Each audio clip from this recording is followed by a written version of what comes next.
ತುಮಕೂರಿನಿಂದ ಬೆಂಗಳೂರಿನ ಕಡೆಗೆ ಚಲಿಸುತ್ತಿದ್ದ passenger auto Dabaspete ಕೈಗಾರಿಕಾ ಪ್ರದೇಶದ ಹೆಬ್ಬಾಗಿಲಿನ ನಿಲ್ದಾಣದ ಬಳಿ ಆಟೋ ನಿಲ್ಲಿಸಿ ಪ್ರಯಾಣಿಕರನ್ನ ಇಳಿಸುವಾಗ ಹಿಂಬದಿಯಿಂದ ವೇಗವಾಗಿ ಬಂದ ಕಾರು ಆಟೋಗೆ ಗುದ್ದಿದೆ.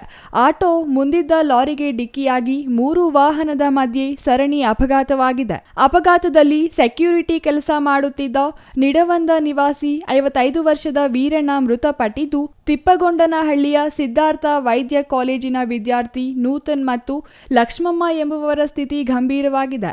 ಉಳಿದ ಪ್ರಯಾಣಿಕರಾದ ಖಾಸಗಿ ಕಂಪನಿಗೆ ತೆರಳುತ್ತಿದ್ದ ಕೆರೆ ಕತ್ತಿಗನೂರು ನೇತ್ರಾವತಿ, ಚೇಳೂರಿನ ಮಂಜುನಾಥ್, ಗುಬ್ಬಿಯ ವದಲೂರಿನ ಮೃತ್ಯುಂಜಯ, ಕ್ಯಾಮೇನಹಳ್ಳಿಯ ಕೆಂಪರಾಜು, ಬೆಂಗಳೂರಿನ ನಾಗರಬಾವಿಯ ಹರೀಶ್, ಹೆಸರುಘಟ್ಟದ ಬಿಳಿಜಾಜಿಯ ವೆಂಕಮ್ಮ, ಬಿಳ್ಳಿನ ಕೋಟೆಯ ನಾಗರಾಜು ಗಾಯಾಳುಗಳಾಗಿದ್ದಾರೆ.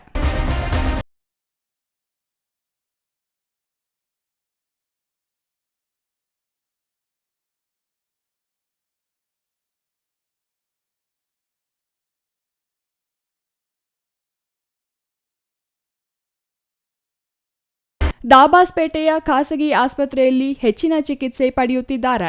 ಬೆಳ್ಳಂಬೆಳಿಗ್ಗೆ ಸುಮಾರು 8 ಗಂಟೆ ಸಮಯದಲ್ಲಿ ಸರಣಿ ಅಪಘಾತ ಸಂಭವಿಸಿದ್ದು, ಹೊಸ ವರ್ಷಕ್ಕೆ ಮುನ್ನ ದಿನ ಸರಣಿ ಅಪಘಾತ ಸ್ಥಳೀಯರಲ್ಲಿ ಆತಂಕ ಉಂಟುಮಾಡಿದೆ. ಅಪಘಾತದ ಹಿನ್ನೆಲೆ ರಸ್ತೆ ಪಕ್ಕದಲ್ಲಿಯೇ ಹಲವರು ನರಳಾಡುತ್ತಿದ್ದ ದೃಶ್ಯಗಳು ಕಂಡುಬಂದಿತ್ತು.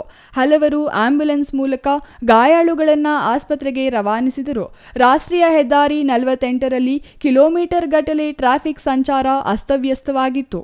ಸ್ಥಳಕ್ಕೆ ನೆಲಮಂಗಲ ಸಂಚಾರಿ ಠಾಣೆ ಪಿಐ ರವಿ ಹಾಗೂ ದಾಬಾಸ್ಪೇಟೆ ಪೊಲೀಸ್ ಸಿಬ್ಬಂದಿ ಭೇಟಿ ನೀಡಿ ಪರಿಶೀಲಿಸಿ ಸಂಚಾರ ನಿಯಂತ್ರಣಕ್ಕೆ ತರಲು ಶ್ರಮಿಸಿದರು. ನೆಲಮಂಗಲ ಸಂಚಾರಿ ಪೊಲೀಸ್ ಠಾಣೆಯಲ್ಲಿ ಪ್ರಕರಣ ದಾಖಲಾಗಿದೆ. Maruti, CTV news, Nelamangala.